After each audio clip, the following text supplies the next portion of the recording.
Great storytellers make great recruiters. Do not be mistaken. We're not talking about fabricating stories here. We're not about making stuff up, but someone who can take the narrative, take the story, and really bring it to life. The trouble a lot of recruiters have is actually becoming good storytellers. They're going, well, I'm a recruiter, I'm technical here, whatever. Don't worry about it. Don't worry about it.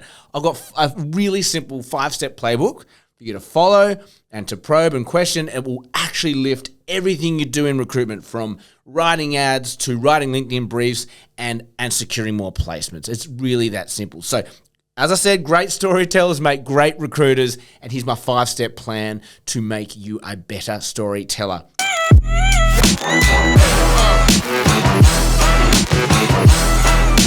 Now, where this all begins is I think recruiters are actually do themselves a disservice. Half the time, recruiters don't even stop and think for a second about the jobs that are on their desk. They just go, job in, go, let's go. Okay? But I'm just saying, pause for 5 minutes. Just put a little 5-minute window once that brief lands to really make sure your head is wrapped around it. Because a lot of times, recruiters don't stop. They don't think, and they don't think, what is this brief about? What's the purpose for it? Where's the team now? Where's it heading? Who's this going to appeal to? All that stuff, right? Because they simply just regurgitate a position description. It does my head in. You've seen those ads on LinkedIn. You've seen those ads on Scrim. You've heard those colleagues talk about duties and responsibilities. They talk about the position description when they're trying to sell a role. That's boring, man. Like, we had this saying in my old office that do not write an ad or try and sell someone on a job where a typist you will type. So, for example, if you're recruiting for a typist and you say to them, hey, in this job you're going to type. No fucking shit, Sherlock. Typist, that's what I do. If you're trying to sell them on what they do, you're going to lose. You're not going to win. You're not going to convert sales. You're going to lose them at hello. Okay? So we do not want to regurgitate position descriptions, which is typist, you will type. Scientist, you will science. Singer, you will sing. That's just what we do. That's our craft. Tell me why I'm going to do this. Tell me what I'm going to do for you. Tell me how I get involved, what my involvement's going to look like, what the challenge is going to be. This is it stuff, right? So it's the stuff that's underneath the role description. It's the softer stuff. And this is what I want to help you guys with today. How do you bring all of that to life? Okay? So I want to harp on about this. Great storytellers, they do not sell someone on the features and benefits. They make someone feel a role. They can bring it to life, as I said before. They can sell a job which not just taps into the logical brain, but it taps into their heart. And the heart's where the decision's made. Whether you believe it or not, I think they've even done science to back this up. When you make a decision, your heart, your gut feel comes before your logical brain has time to catch up with the information that's come in. And that's what we want to tap into, right? You're going to convert way more candidates, trust me.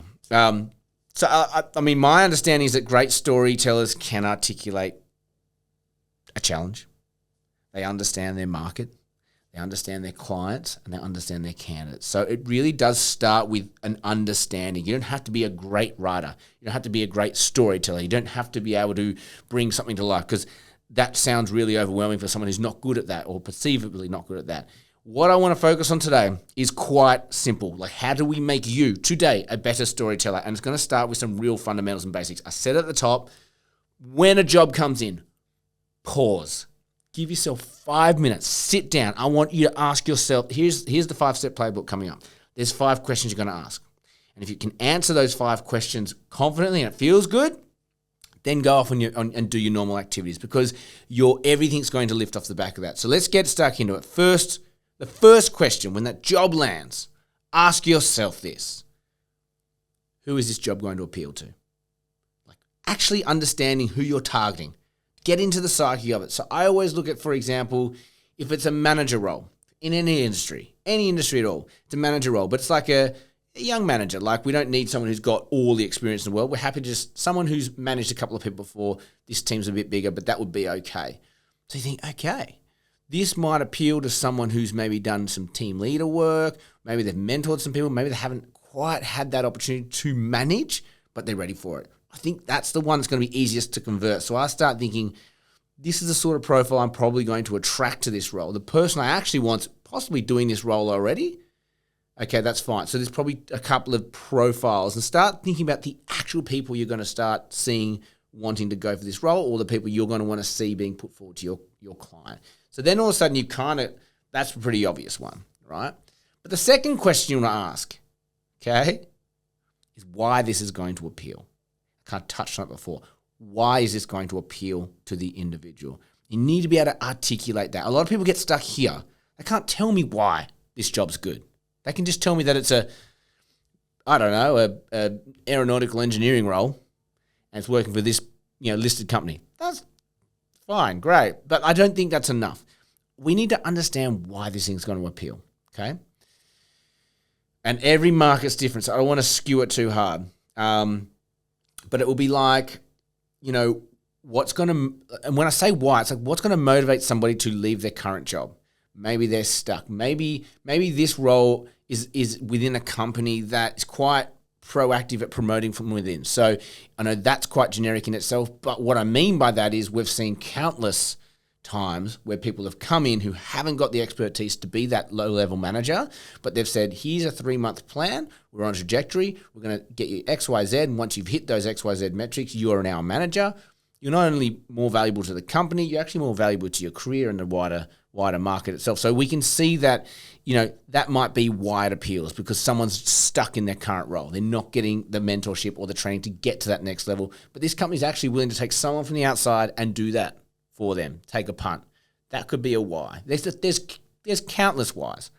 So that's the second one. Why will it appeal? And if you can't answer that, please do not keep going. You need to be able to understand. You might need to have to go back to your client. Go, I'm trying to pull this thing together for you. I don't really understand why this is going to appeal. It just sounds like a very similar job to 100 other companies out there, cookie cutter stuff. And maybe it is. You've got to work out why someone's going to want to join this company. 3, the third one here is kind of now starting to pave the way for the narratives. Like, where is the team currently? How big are they? What sort of work are they doing? What are some of their challenges? Where are they right now, today? As of today, what do they look like? The fourth one is now, where do they want to go? Where is the company headed? What's the team trying to achieve? What is their strategy? What are they trying to do? Why are they doing what they do? Okay? And, that doesn't necessarily have to mean growth. It doesn't necessarily have to mean big, grandeur things. For some individual, it might be the fact that this company has no growth ambition. They just really like being a solid, crew of very experienced professionals in whatever they do. We're just plugging a gap because we see a small opportunity there to service some of our other clients, but that might really appeal to someone who's like, I don't want to be in a big corporate. I don't really want to get on that hamster wheel. I just want to do really good quality work with some really good quality people. You know the sort of companies, right? So it doesn't have to be growth. It doesn't have to be where this team's headed. It's more just like, what are they about? Where are they headed? What is the vision? And that vision might be really simple.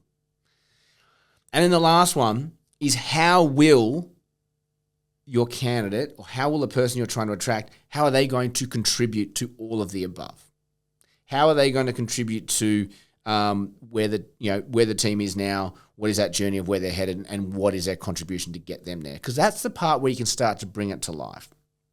So they're the 5 things. Who's this job going to appeal to? Why is it going to appeal? Where is the team currently? Where is the team headed? And how is this person going to contribute to that journey?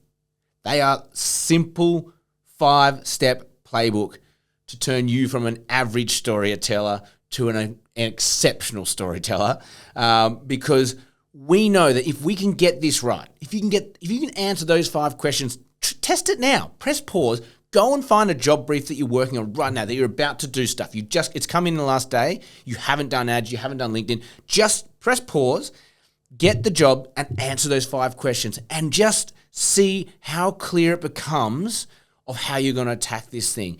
Now go and write your ads. Now go and write your position descriptions. Now go and get your messaging and your emails sorted, and go and do your social media posts. look how vibrant they are. Look how alive they are. You have a real clear sense of who you're looking for, why it's going to benefit to them. And then that's going to flow into all your conversations as well, because you're going to be able to really be able to point to, this is what you're going to do. This is why you're going to do it. This is how awesome it's going to be. Here's what sucks about them at the moment. But it's not that bad because they've got this, that. You're going to go in here, blah, blah, blah. Like, you are going to be a better recruiter because you fully understand the brief beyond the PD. Okay? So that is my 5-step playbook to becoming a better storyteller, because we all know better storytellers make great recruiters, and great recruiters make money. That's all I have time for you today. Like, share, subscribe. It helps us grow. As always, have an amazing day. May all your deals come true.